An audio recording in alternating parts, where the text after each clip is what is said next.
Where the Red Fern Grows by Rawls. Chapter 8. The day hunting season opened, I was as nervous as Sammy, our house cat. Part of that seemingly endless day was spent getting things ready for the coming night. I cleaned my lantern and filled it full of oil. With hog lard, I greased my boots until they were as soft as a hummingbird's nest. I was grinding my axe when Papa came around. He smiled as he said, "This is the big night, isn't it?" "It sure is, Papa," I said, "and I've waited a long time for it." "Yes, I know," he said. "I've been thinking. There's not too much to do around here during the hunting season. I'm pretty sure I can take care of things, so you just go ahead and hunt all you want to." "Thanks, Papa," I said. "I guess I'll be out pretty late at night, and I'll probably have to do a lot of sleeping in the daytime." Papa started frowning. "You know," he said, "your mother doesn't like this hunting of yours very much. She's worried about you being out all by yourself." "I can't see why Mama has to worry," I said. "Haven't I been roaming the woods ever since I was big enough to walk? And I'm almost 14 now." "I know," said Papa. "It's all right with me, but women are a little different than men. They worry more. Now, just to be on the safe side, I think it would be a good idea for you to tell us where you'll be hunting. Then if anything happens, we'll know where to look." I told him I would, but I didn't think anything was going to happen. After Papa had left, I started thinking. He doesn't even talk to me like I was a boy anymore.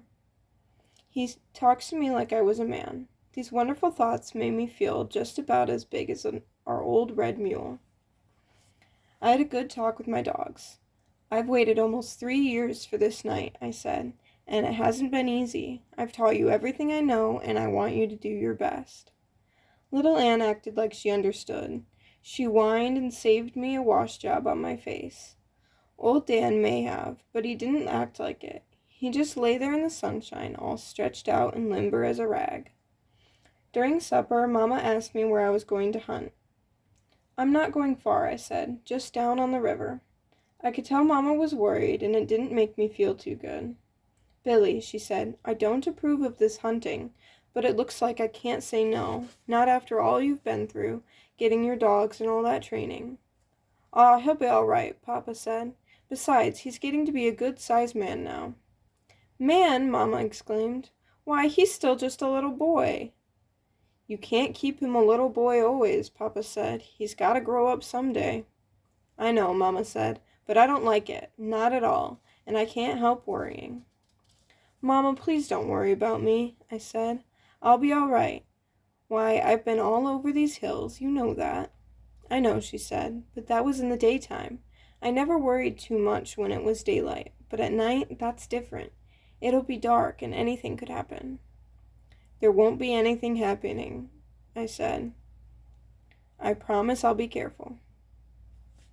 Mama got up from the table, saying, "Well, it's like I said. I can't say no and I can't help worrying. I'll pray every night you're out." The way Mama had me feeling, I didn't know whether to go hunting or not. Papa must have sensed how I felt.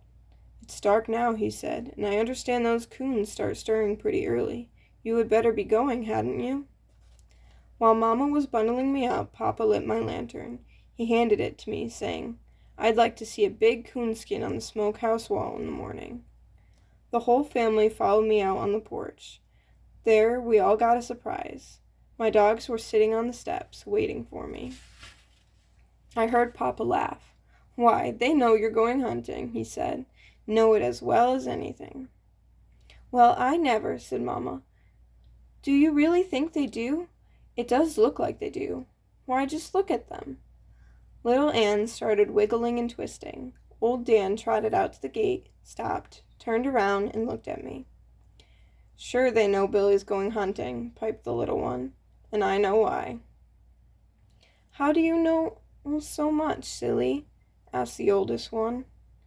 "Because I told little Anne, that's why," she said, "and she told old Dan. That's how they know." We all had to laugh at her. The last thing I heard as I left the house was the voice of my mother.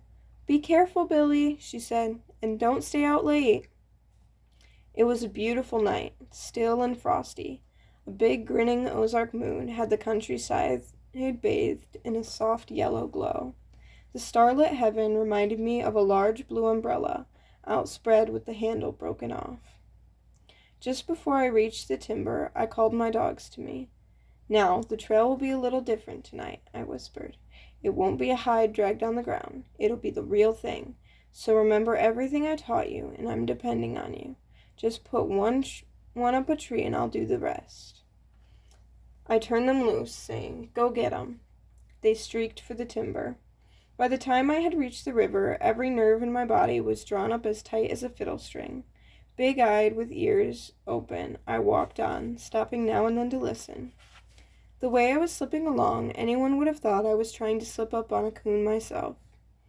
I had never seen a night so peaceful and still.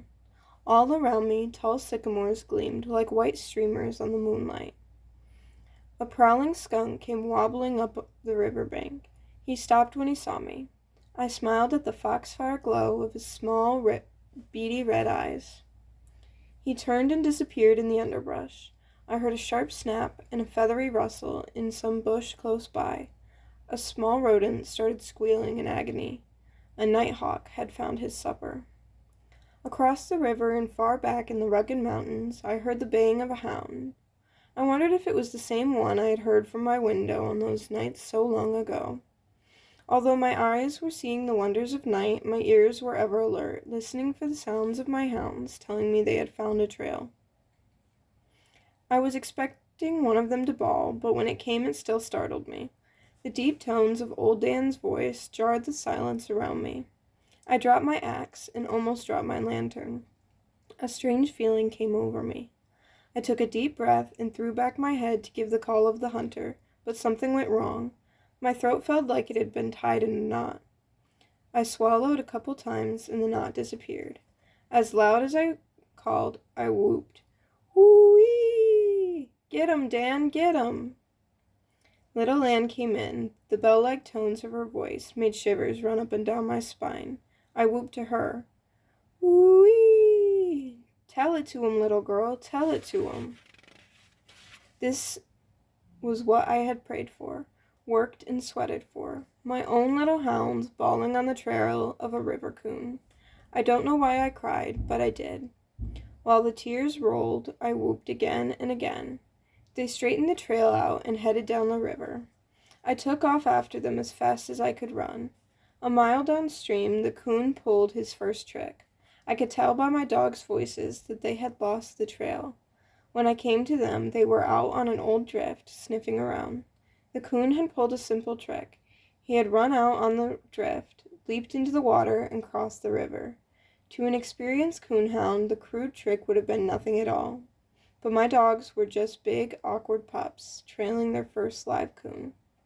I stood and watched, wondering if they would remember the training I had given them. Now and then I would whoop, urging them on.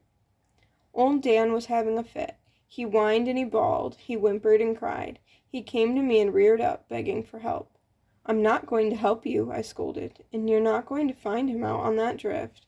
If you would just remember some of the training I gave you, you could find the trail. Now go find that coon." He ran back out on the drift and started searching. Little Ann came to me. I could see the pleading in her warm gray eyes. "I'm ashamed of you, little girl," I said. "I thought you had more sense in this. If you let him fool you this easily, you'll never be a coon dog."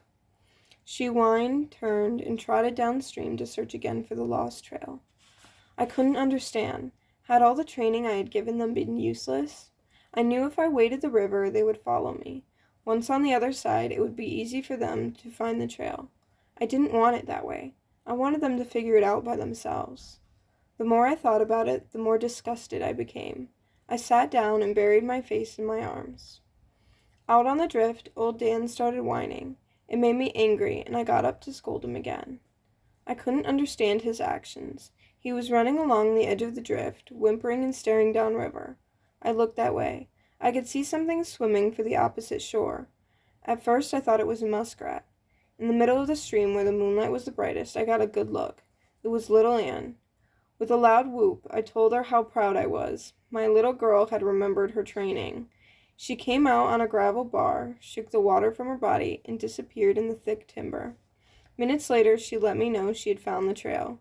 Before the tones of her voice had died away, old Dan plowed into the water.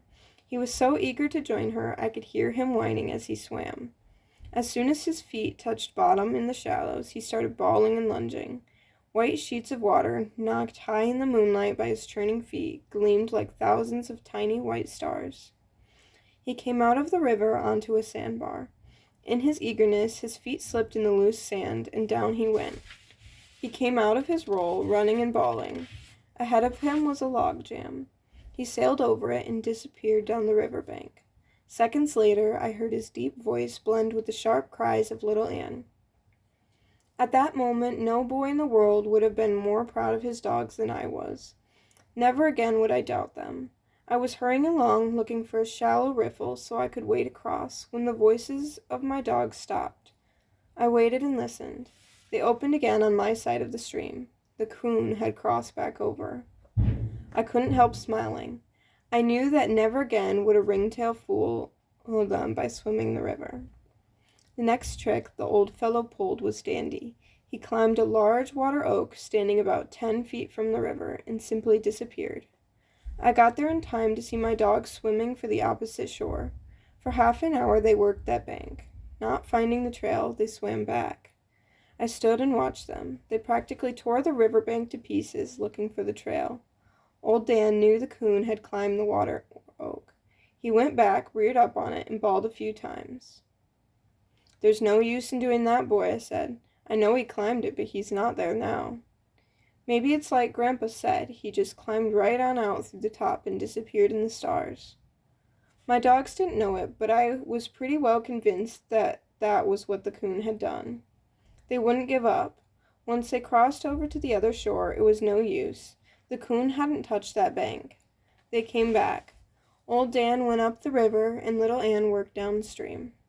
An hour and a half, they gave up and came back to me begging for help.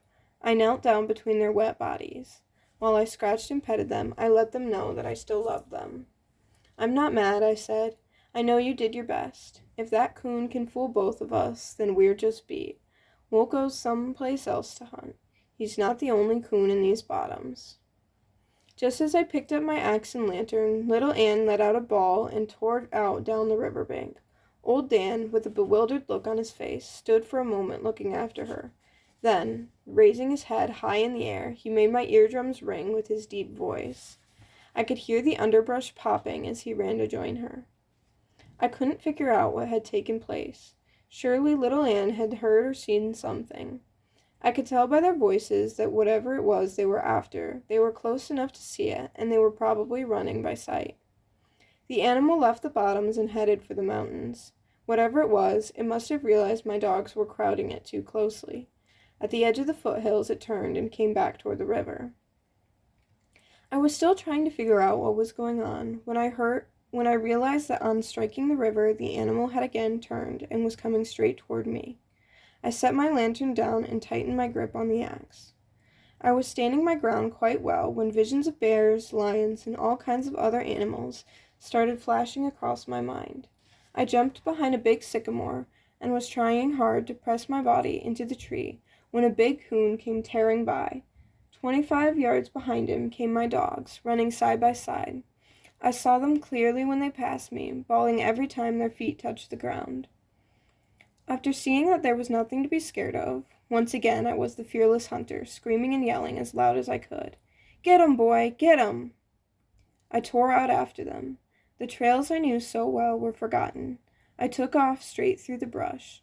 I was tearing my way through some elders when the voices of my dogs stopped. Holding my breath, I stood still and waited. Then it came, the long drawn-out bawl of the tree bark. My little hounds had done it. They had treed their first coon. When I came to them, I saw what they had done and was speechless. I groaned and closed my eyes. I didn't want to believe it. There were a lot of big sycamores in the bottoms, but the one in which my dogs had treed was the giant of them all. While prowling the woods, I had seen the big tree many times. I had always stopped and admired it. Like a king in his own domain, it towered far above the smaller trees. It had taken me quite a while to find a name suitable for the big sycamore. For a while I had called it the chicken tree. In some ways, it reminded me of a mother hen hovering over her young in a rainstorm, its huge limbs spread out over the small birch, ash, box elder, and water oak as if it alone were their protector. Next, I named it the giant. That name didn't last long. Mama told us children a story about a big giant that lived in the mountains and ate little children that were lost. Right away, I started looking for another name. One day, while lying in the warm sun staring at its magnificent beauty, I found the perfect name. From that day on, it was the Big Tree. I named the bottoms around it the Big Tree Bottoms. Walking around it and using the moon as a light, I started looking for the coon. High up in the top, I saw a hollow in the end of a broken limb. I figured that was the coon's den. I could climb almost any tree I had ever seen, but I knew I could never climb the big sycamore, and it would take days to chop it down. There had been very little hope from the beginning, but on seeing the hollow, I gave up. "Come on," I said to my dogs. "There's nothing I can do. We'll go someplace else and find another coon." I turned to walk away. My hounds made no move to follow. They started whining. Old Dan reared up, placed his front paws on the trunk, and started bawling. "I know he's there," I said, "but there's nothing I can do. I can't climb it. Why, it's 60 feet up to the first limb, and it would take me a month to cut it down." Again I turned and started on my way. Little Ann came to me. She reared up and started licking my hands. Swallowing the knot in my throat, I said, "I'm sorry, little girl. I want him just as badly as you do, but there's no way I can get him." She ran back to the tree and started digging in the soft ground close to the roots. "Come on now," I said in a gruff voice. "You're both acting silly. You know I'd get the coon for you if I could, but I can't." With a whipped dog look on her face and with her tail between her legs, little Ann came over. She wouldn't even look at me. Old Dan walked slowly around behind the tree and hid himself. He peeped around the big trunk and looked at me. The message I read in his friendly eyes tore at my heart. He seemed to be saying, "You told us to put one in a tree and you would do the rest." With tears in my eyes, I looked again at the big sycamore. A wave of anger came over me. Gritting my teeth, I said, "I don't care how big you are. I'm not going to let my dogs down." I told them if they'd put a coon in a tree, I would do the rest, and I'm going to. I'm going to cut you down. I don't care if it takes me a whole year. I walked over and sank my axe as deep as I could in the smooth white bark. My dogs threw a fit. Little Ann started turning in circles. I could hear her pleased, whimpering cry. Old Dan bawled and started gnawing on the big tree's trunk. At first it was easy. My axe was sharp and the chips flew. 2 hours later, things were different. My arms felt like 2 dead grapevines, and my back felt like someone had pulled a plug out of one end and drained all the sap out. While taking a breather, I saw I was making more progress than I thought I would.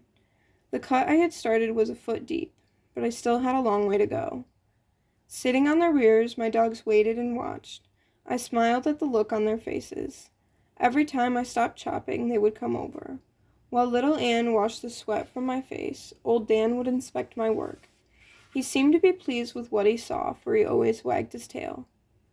Along about daylight, I got my second wind, and I really did make the chips fly. This burst of energy cost me dearly. By sunup, I was so stiff I could hardly move. My hands and arms were numb. My back screamed with pain. I could go no further. Sitting down, I leaned against the big tree and fell asleep. Little Ann woke me up by washing my face. I groaned with the torture of getting to my feet. Every muscle in my body seemed to be tied in a knot. I was thinking of going down to the river to wash my face in the cool water when I heard a loud whoop. I recognized my father's voice. I whooped to let him know where I was. Papa was riding our red mule. After he rode up, he just sat there and looked me over. He glanced at my dogs and at the big sycamore. I saw the worry in his face. He straightened his shoulders, pursed his lips, and blew out a little air. He reminded me of someone who had just dropped a heavy load. In a slow, calm voice, he asked, "Are you all right, Billy?" "Yes, Papa," I said. "Oh, I'm a little tired and sleepy, otherwise I'm fine." He slid from the mule's back and came over. "Your mother's worried," he said. When you didn't come in, we didn't know what had happened. You should have come home." I didn't know what to say. I bowed my head and looked at the ground. I was trying hard to choke back the tears when I felt a hand on his shoulder. Felt his hand on my shoulder. "I'm not scolding," he said. "We just thought maybe you had an accident or something."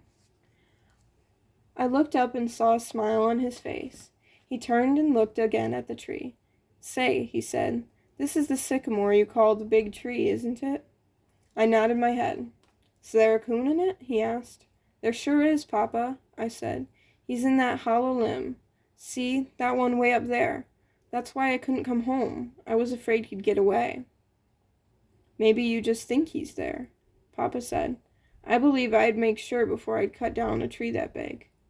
"Oh, he's there all right," I said. "My dogs weren't 10 feet behind him when he went up it." "Why are you so determined to get this coon?" Papa asked. "Couldn't you go somewhere else and tree one? Maybe the tree would be a smaller one." "I thought about that, Papa," I said, "but I made a bargain with my dogs. I told them that if they put one in a tree, I'd do the rest. Well, they fulfilled their part of the bargain. Now it's up to me to do my part, and I'm going to, Papa. I'm going to cut it down. I don't care if it takes me a year." Papa laughed and said, "Oh, I don't think it'll take that long, but it will take a while. I'll tell you what I'll do. You take the mule and go get some breakfast. I'll chop on it until you get back." "No, Papa," I said, "I don't want any help. I want to cut it down all by myself. You see, if someone helps me, I wouldn't feel like I kept my part of the agreement." An astonished look came over my father's face. "Why, Billy," he said, "you can't stay down here without anything to eat and no sleep. Besides, it'll take at least 2 days to cut that tree down, and that's hard work." "Please, Papa," I begged, "don't make me quit. I just have to get that coon. If I don't, my dogs won't ever believe in me again." Papa didn't know what to tell me. He scratched his head, looked over to my dogs and back at me. He started walking around. I waited for him to make up his mind. He finally reached a decision. "Well, all right," he said. "If that's the way you want it, I'm for it, even if it's only an agreement between you and your dogs. If a man's word isn't any good, he's no good himself. Now, I have to get back and tell your mother that you're all right. It's a cinch that you can't do that kind of work on an empty stomach. So I'll send your oldest sister down with the lunch bucket." With tears in my eyes, I said, "Tell Mama I'm sorry for not coming home last night." "Don't you worry about your mother," he said, as he climbed on the mule's back. "I'll take care of her. Another thing, I have to make a trip to the store today, and I'll talk this over with your grandfather. He may be able to help some way." After Papa left, things were a little different. The tree didn't look as big, and my axe wasn't as heavy.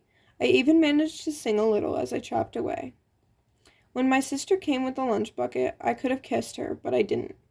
She took one look at the big tree, and her blue eyes got big as a guinea's egg. "You're crazy," she gasped.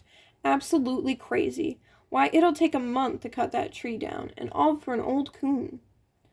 I was so busy with the fresh side pork, fried eggs, and hot biscuits, I didn't pay much attention to her. After all, she was a girl, and girls don't think like boys do. She raved on. "You can't possibly cut it down today, and what are you going to do when it gets dark?" "I'm going to keep right on chopping," I said. "I stayed with it last night, didn't I? Well, I'll stay till it's cut down. I don't care how long it takes." My sister got upset. She looked at me, threw back her small head, and looked up to the top of the big sycamore. "You're as crazy as a bedbug," she said. "Why, I never heard of such a thing." She stepped over in front of me and very seriously asked if she could look in my eyes. "Look in my eyes?" I said. "What do you want to do with that for? I'm not sick." "Yes, you are, Billy," she said, "very sick. Mama said when old man Johnson went crazy, his eyes turned green. I want to see if yours have." This was too much. "If you don't get out of here," I shouted, "you're going to be red instead of green, and I mean that." I grabbed up a stick and started toward her. Of course, I wouldn't have hit her for anything. This scared her, and she started for the house. I heard her saying something about an old coon as she disappeared in the underbrush. Down in the bottom of my lunch bucket, I found a neat little package of scraps for my dogs. While they were eating, I walked down to the spring and filled the bucket with cool water. The food did wonders for me. My strength came back. I spit on my hands, and whistling a coon hunter's tune, I started making the chips fly. The cut grew so big I could have laid down in it. I moved over to another side and started a new one. Once while I was taking a rest, old Dan came over to inspect my work. He hopped up in the cut and sniffed around. "You had better get out of there," I said. "If that tree takes a notion to fall, it'll mash you flatter than a tadpole's tail." With a no-care look on his friendly face, he gave me a hurry-up signal with a wag of his tail. Little Anne had dug a bed in a pile of dead leaves. She looked as if she was asleep, but I know she wasn't. Every time I stopped swinging the axe, she would raise her head and look at me.